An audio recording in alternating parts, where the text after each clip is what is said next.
Efendimin emriyle bir iki söz inşallah söyledim. Hem size fayda olsun hem bize fayda olsun inşallah. Allah Azze ve Celle isimler çoktur. 99 isim Peygamber Efendimiz'e verilen, her peygambere ayrı ayrı verilen isimleri var Allah Azze ve Celle'nin. Her birisinin de isimleri, her birisinin bir manası var. Onun bereketi var. Velillahil esma'ul husna. Allah'ın güzel isimler Allah'ındır. Fed'uhu biha. Ona dua edin, onu zikredin. Her ismin bir tecellisi var. Onun tesiri var.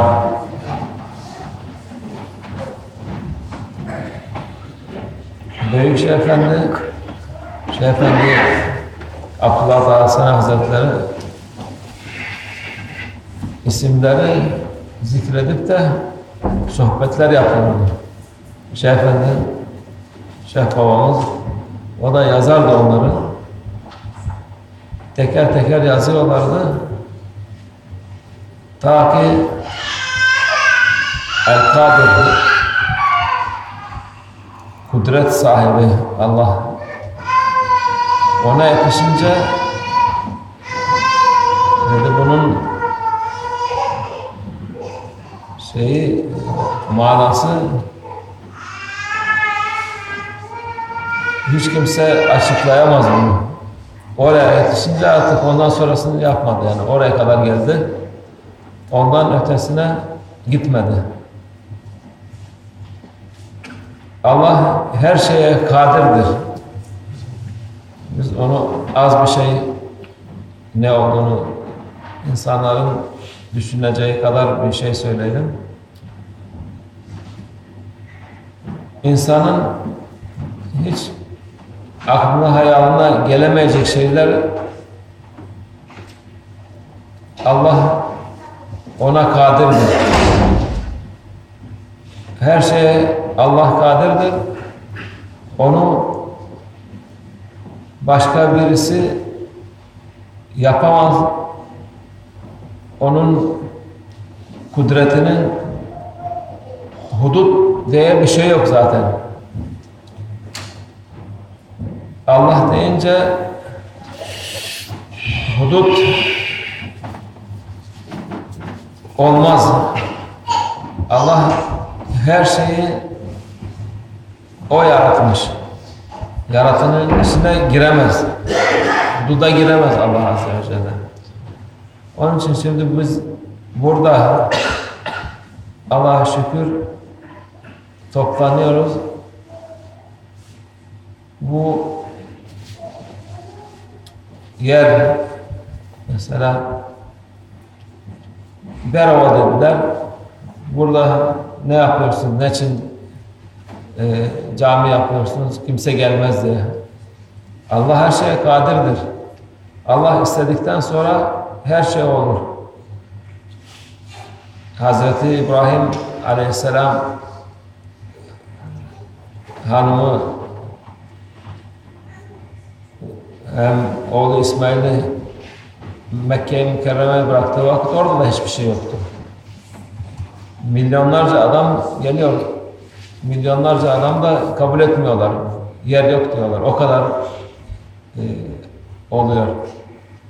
Onun için bir insanlar sırf bunu düşünseler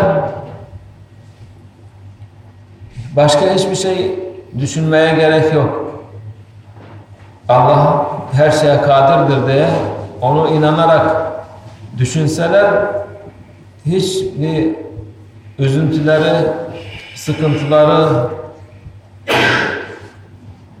acımaları, hiçbir sıkıntı kalmaz insanda. Çünkü Allah her şeye kadirdir. Seni hiç yoktan yaratan Allah'tır. Buradaki dünyadaki senin sıkıntılarını gidermeye elbette kadirdir. Hiç dünya için üzülmeyin.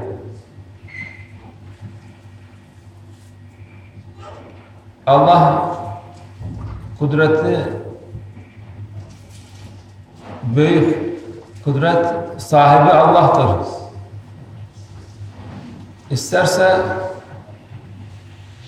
böbürlenen en büyük, en zengin adamı bir dakikada sıfırlar. Bir şey bırakmaz. En fakir adamı da istedikten sonra en yüksek mertebeye yetiştirir. İster maddi olarak, ister manevi olarak. Kudret dediğimiz gibi yani bu büyük meşayihler bile o isme gelince tefsiri bıraktılar, açıklamayı bıraktılar ki açıklanacak gibi bir şey değil. Bu kadar büyük, bu kadar muazzam bir şey. Dedi, bundan sonrasını biz yazamayız. Kudret denizi. Her zerre insan için büyük bir ibrettir. İnsanlar kudret Allah'ın elindedir, başka kimsenin elinde değil. Yaratıcı Allah'tır. Şimdiki yeni türemiş lisanda eski güzel Türkçeyi bıraktılar. Yaramaz, ne kadar yaramaz sözler varsa bu yeni Türkçe'ye koydular. Yaratıcı adam derler. Haşa. Yaratıcı Allah'tır. Yani bir şey yapacak, bir kitap yazacak, bilmem bir iş yapacak. Onu böyle bu vasıfla şey yapıyorlar. Haşa. Hiç kimse de Allah'tan başka kadir sıfatı kimsede yok. Kudret sıfatı ancak Allah'ta olur.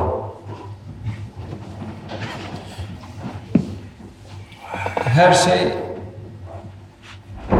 edep üzerine kaimdir. Öyle diyen insanlara Allah muhakkak bir şey veriyor ki acizliğini bilsin. Biz aciz kullarız hepimiz. Kudret sahibi Allah'tır. Ona inanıyoruz. Ondan istiyoruz. Ondan talep ediyoruz. Her şeye kadir olduğu için bizi doğru yoldan ayırmasın diye. Bu şeytana uydurmasın. Şeytan o da zannediyor ben yaparım, yapamaz.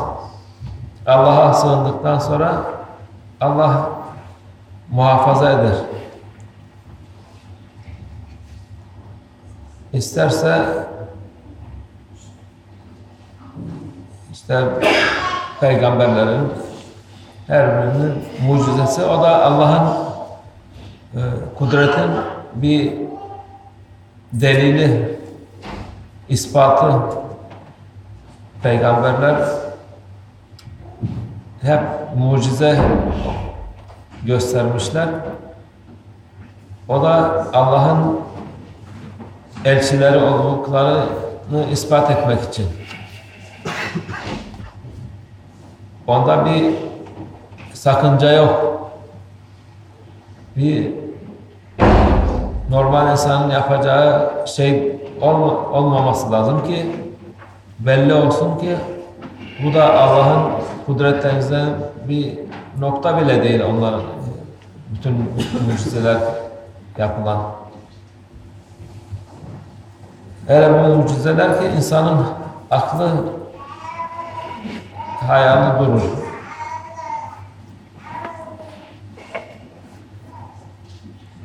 Mesela İsa Aleyhisselam bebekken konuştu. Yani o bırak Allah'ın annesinin nasıl Meryem anamız Allah'ın kudretiyle İsa Aleyhisselam'ı hiç evlenmeden Allah'ın kudretiyle dünyaya geldi. Geldiği vakit bu defa insanlar nasıl böyle oluyor diye şey yapınca, kızınca Allah mucize gösterdi. Daha bebek, birkaç günlük bebek konuşuyor. Fasih lisanla, insanların tam anlayacağı lisanla konuşuyor. Ben Allah'ın elçisiyim, ben anneme itaatkarım, Allah'ın kuluyum diye konuşuyor. O nasıl olur? İşte Allah kadirdir, Allah her şeye kadirdir, o olur. Başka yine iki üç tane bebek konuşmuş. Bu peygamber olarak konuştu. Bir de Cüreyc diye bir abid vardı, evliya, o da Beni İsrail'in evliyalarından. O ibadet edermiş. Kendi böyle dağın tepesinde kendine göre ufacık bir kulübe yapıp da ibadet ederdi. Bir gün annesi gelmiş, bunu çağırmış, tam namazdaymış. Annesinin duymuş ama cevap verememiş annesine. Bir defa, ikinci defa gene çağırmış annesi, duymamış. Üçüncü defa kızmış annesine, yani bana şey yapmıyor, beni istemiyor demek ki. Bunun yüzünü fahişeler görsün demiş, öyle bir beddua etmiş. Bu da Allah için ibadet ettiği için bırakamadı. Allah'a namaz kılarken işte anneme namaz kılıyorum bırakamadım diye. Bu defa Allah'ın hikmeti, annenin duası makbuldur. Onun için dikkat edin anneler, çocuklara beddua etmeyin. Ama babanın bedduası daha betermiş. Anne gene merhametli olur da babanki daha makbuldur. Onun için çocuklarınıza sakın beddua etmeyin. Allah, yani bir şey oldu mu Allah ıslah eylesin deyin. Allah akıl fikir versin desin. Evet, daha iyi. Hakikaten orada bir kötü bir kadın varmış.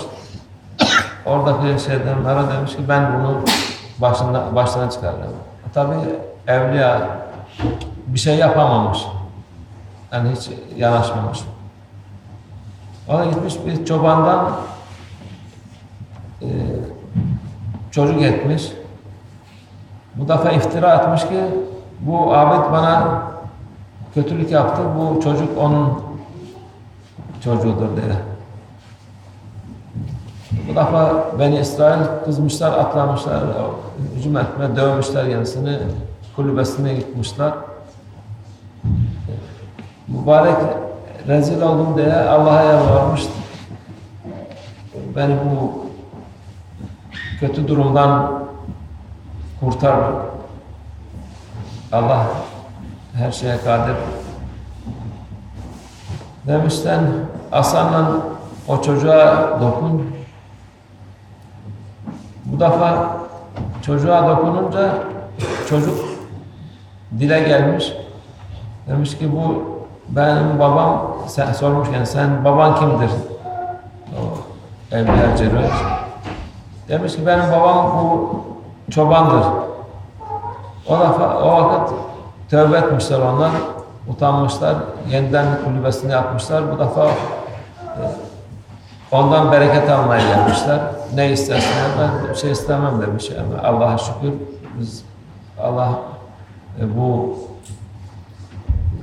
kudretiyle benim temizliğimi ortaya çıkarttı. Yeter bu. Bunun gibi yani çünkü milyonlarca peygamberler çoktur. 124 bin peygamber, her birisinin yani en azından birkaç tane mucizesi vardır.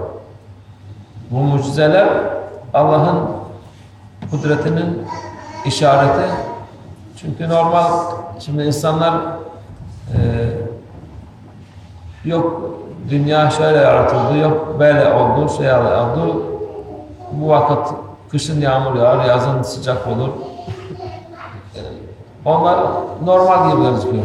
Ama bu Allah'ın kudretini göstermek için, halbuki hepsi de Allah'ın kudretinin işaretleri. Ama daha belli olsun diye, insanlar daha iman etsinler diye bu mucizeler yapıldı. Yani milyonlarca mucize, çünkü 124 bin peygamber, biri 10 tane hepsi zaten milyoner. Onlar Peygamber Efendimizin binlerce mucizesi var maşallah. Ondan sonra evliyaların kerametleri, onlar da Allah'ın kudretlerini gösteren, insanları imana davet edip imanlarını kuvvetli etsin diye olan kerametlerdir. Yani normal insanın yaşadıklarının dışındadır. Normal olsa keramet, mucize denmeyecek. Hiç olmayan, insanın aklına girmeyecek şeyler, mucize, keramet, onlar da insanlar uyansın diye, Allah'ın kudretini bilsin diye işaretlerdir. Onun için dediğimiz gibi baştan Allah'ın kudretine inanan, her şeye kadir olduğuna inanan insan şikayet etmez. Allah'a yalvarır. Allah her şeye, hiçbir insanın aklına gelemeyeceği şeyleri Allah yapar. Ona inanmak lazım. Rahat eder insanlar. Ona inanan insan rahat eder. Ne gibi sıkıntılar varsa zahir olur Allah istedikten sonra. Hiçbir telaşa, hiçbir sıkıntıya gerek kalmaz. Allah hepimizi bu doğru yoldan ayırmasın inşallah. Amin. Buradaki insanlara da hidayet versin. Ona kudreti var. Hiç bir zor yok Allah'a. Hiç ümitsizliğe kapılmayın. Bu kadar kötülük çoğaldı, bu kadar şey oldu. Allah istedikten sonra bir dakikada her şey değişir. İnsanlar unutkandır. Allah hiç akla hayale gelmeyen şeyler, işte bu son 20 senedir, 25 senedir oluyor ortalıkta. Yani hiç insanın düşünemeyeceği, daha önce yani düşünmediği şey, olmayacağı şeyler bu son 20-25 senede çok büyük hadiseler oldu. Daha da olacak tabii. Kıyamet yaklaştı çünkü. Onları da görürüz inşallah. Mehdi Aleyhisselam yetişiriz. O da büyük bir keramettir. Büyük Allah'ın kudretinin bir eseridir.